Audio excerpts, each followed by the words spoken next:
നമസ്കാരം. നമ്മളിന്ന് നെന്മാറ വല്ലങ്കി വേല കാണുവാനുള്ള യാത്രയിലാണ്. കോഴിക്കോട് നിന്നും രാവിലെ 7:50 കോയമ്പത്തൂർ എക്സ്പ്രസ്സിൽ കയറി 11 മണിക്ക് പാലക്കാടെത്തി. ഈ ഒരു ട്രെയിനിലെ മിക്ക ആളുകളും വേലയ്ക്ക് പങ്കെടുക്കാൻ എത്തിയതായിരുന്നു.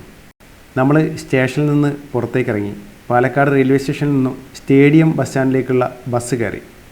അങ്ങനെ നമ്മൾ സ്റ്റേഡിയം ബസ് സ്റ്റാൻഡിലെത്തി. ഇവിടെ നിന്നും 5 മിനിറ്റ് കൂടുമ്പോൾ നെന്മാറയ്ക്ക് ബസ് സർവീസ് ഉണ്ട്. ഇത് ഈ ഒരു വേല ദിവസം മാത്രമാണ് ഇങ്ങനെ സർവീസ് നടത്തുന്നത്. പാലക്കാട് കോട്ടയും കൽപ്പാത്തി പുഴയെല്ലാം കടന്ന് നമ്മൾ മുൻപോട്ട് പോവുകയാണ്. പാലക്കാടിൻ്റെ ഭംഗിയായ നെൽവയലുകളെല്ലാം കൊയ്ത്ത് കഴിഞ്ഞ് വരണ്ട് ഉണങ്ങിയിരിക്കുകയാണ്. അതുകൊണ്ട് തന്നെ പച്ചപ്പ് തീരെയില്ല എന്ന് നമുക്ക് പറയാം. ശരീരം വെന്തുരുകുന്ന ചൂടുണ്ട്. അങ്ങനെ നമ്മൾ കൊല്ലങ്കോട് വഴി നെന്മാറ എത്തി. സമയം ഏകദേശം 1 മണിയാണ്. നല്ല തിരക്കുണ്ട്. അങ്ങനെ നമ്മൾ നേരെ പാടത്തേക്ക് ഇറങ്ങി. വേലപ്പന്തലിൻ്റെ അടുത്തെത്തി. കൊയ്ത്ത് കഴിഞ്ഞ പാടത്ത് തല ഉയർത്തി നിൽക്കുന്ന വേലപ്പന്തൽ ഒരു പ്രത്യേക ഭംഗിയായിരുന്നു അത് കാണാനായിട്ട്. പാടത്തൂടെ നമ്മൾ ക്ഷേത്രത്തിൻ്റെ അടുത്തേക്ക് നടന്നു. നെല്ലിയാമ്പതി മലനിരകൾ കാണാൻ നമുക്ക് അങ്ങ് ദൂരെയായിട്ട്. പാടത്തൂടെ നടക്കുമ്പോൾ നല്ല ചൂടാണ്. ചൂടിൻ്റെ കാഠിന്യം നമുക്ക് പറഞ്ഞ് അറിയിക്കാൻ പറ്റില്ല. നമ്മൾ ക്ഷേത്രത്തിന് മുൻവശത്തെത്തി. ക്ഷേത്രത്തിൻ്റെ മുൻവശത്തായിട്ട് നമുക്കൊരു വേലപ്പന്തൽ കാണാം. അലങ്കാരങ്ങളെല്ലാം ചെയ്ത പന്തൽ രാത്രിയിലാണ് ഭംഗി. എന്നാലും അത് തലയെടുപ്പോടെ നിൽക്കുന്നത് കാണാൻ ഒരു പ്രത്യേക ഭംഗിയാണ്. വേലയുടെ അടയാളമെന്ന് പറയുന്ന വേലപ്പന്തൽ പ്രൗഢിയോടെ അങ്ങനെ നിൽക്കുകയാണ്. ക്ഷേത്ര പരിസരത്ത് കുറച്ച് സമയം നമ്മൾ ചുറ്റിക്കറങ്ങി. അവിടുത്തെ കാഴ്ചകളെല്ലാം കണ്ടു. പോലീസും ഫയർഫോഴ്സും എലിഫൻറ്റ് സ്ക്വാഡും മെഡിക്കൽ ടീമും എല്ലാം സജ്ജമാണ്. നെല്ലികുളങ്ങര ക്ഷേത്രത്തിൻ്റെ നടയിൽ വലിയൊരു ആൽമരമുണ്ട്. അവിടെ കുറച്ച് സമയം ഇരുന്നു നമ്മൾ. ശേഷം ക്ഷേത്രത്തിൻ്റെ നടപ്പന്തലിലേക്ക് നടന്നു. ചുറ്റും അലങ്കരിച്ച ക്ഷേത്രം കാണാൻ നല്ല ചന്തമായിരുന്നു. ചൂടില്ലാത്തൊരു സ്ഥലമെന്ന് പറഞ്ഞാൽ ക്ഷേത്രത്തിൻ്റെ ചുറ്റുമതിലിന് ഉൾവശത്താണെന്ന് നമുക്ക് പറയാം. ഉച്ചസമയമാണെങ്കിലും ക്ഷേത്രക്കുളത്തിൽ കുളിക്കുവാനായിട്ട് ആളുകളുണ്ട്. വലിയ ക്ഷേത്രക്കുളമാണ് പാടത്തിൻ്റെ കരയിലായിട്ടാണ് സ്ഥിതി ചെയ്യുന്നത്. പാടത്തിൻ്റെ അക്കരെയുള്ള വേലപ്പന്തലിൽ ഗജവീരന്മാരെത്തി. മേളത്തിന് തുടക്കമായി. നമ്മൾ മെല്ലെ അങ്ങോട്ടേക്ക് നീങ്ങി. തിടമ്പേന്തി നെറ്റിപ്പട്ടം കെട്ടിയ ഗജവീരന്മാർ വരിവരിയായിട്ട് വന്നുകൊണ്ടിരിക്കുകയാണ്. അങ്ങനെ മേളത്തിന് ചൂടുപിടിച്ചു. വേലപ്പന്തലും ഗജവീരന്മാരും പഞ്ചവാദ്യവും എല്ലാം കൂടിയുള്ള ആ ഒരു കാഴ്ച പറഞ്ഞറിയിക്കാൻ പറ്റില്ല. വേലയും പൂരവും തെയ്യം തിറയെല്ലാം ഇഷ്ടപ്പെടുന്നവർക്ക് അതൊരു പ്രത്യേക അനുഭവമാണ്. കുറേ നേരം മേളവും ആനച്ചന്തവും വേലപ്പന്തലുമെല്ലാം കണ്ടും കേട്ടും നിന്നു. വാദ്യം കൊട്ടിക്കയറുമ്പോൾ ശരീരത്തിലൂടെ ഒരു മിന്നൽ പായും. ഇടയ്ക്ക് അത് മറ്റൊരു അനുഭവമാണ്. ആ മേളത്തിൽ ലയിച്ചു നിൽക്കുന്ന ആയിരങ്ങൾ ഈ ഒരു ചൂടിലും എല്ലാം മറന്നുകൊണ്ട് അവരതിൽ ലയിച്ചിരിക്കുകയാണ്.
ശേഷം വേലപ്പന്തലിൽ നിന്ന് വാദ്യക്കാർ ദേവിയുടെ നടയിലേക്ക് വരിവരിയായിട്ട് പോയിക്കൊണ്ടിരിക്കുകയാണ്.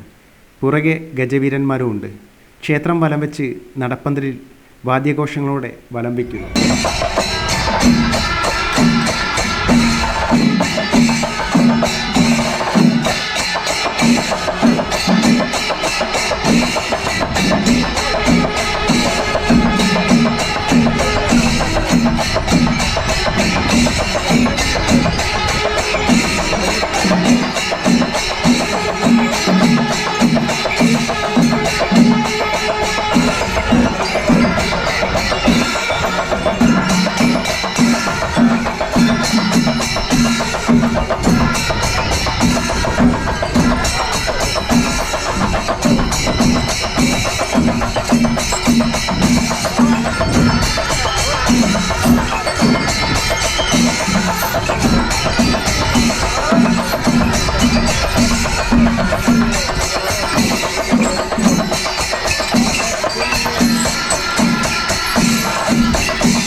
കിലോമീറ്റർ കണക്കിന് ദൂരത്തിൽ പാടത്തിൽ നമുക്ക് കരിമരുന്ന് പ്രയോഗത്തിനായിട്ടുള്ള ഒരുക്കങ്ങൾ കാണാം. അതിനുശേഷം നമ്മൾ ക്ഷേത്രത്തിൻ്റെ നടപ്പുരയിലെ പഞ്ചവാദ്യവും മറ്റും കണ്ട് ക്ഷേത്രത്തിന് ചുറ്റുപാടും പാടവരമ്പത്തുകൂടെയെല്ലാം കുറേ കാഴ്ചകളെല്ലാം കണ്ട് നടന്നു. കാത്തിരിക്കുകയാണ് വേലയുടെ കരിമരുന്ന് പ്രയോഗത്തിനായിട്ട്. ഏകദേശം 6:30 ഈ പ്രാവശ്യത്തെ കരിമരുന്ന് പ്രയോഗം തുടങ്ങുക എന്നാണ് അറിയാൻ കഴിഞ്ഞത്. അപ്പം നമുക്ക് അടുത്ത വീഡിയോയിൽ ആ ഒരു കാഴ്ചകൾ കാണാം.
പെബിൾസ് മലയാളം.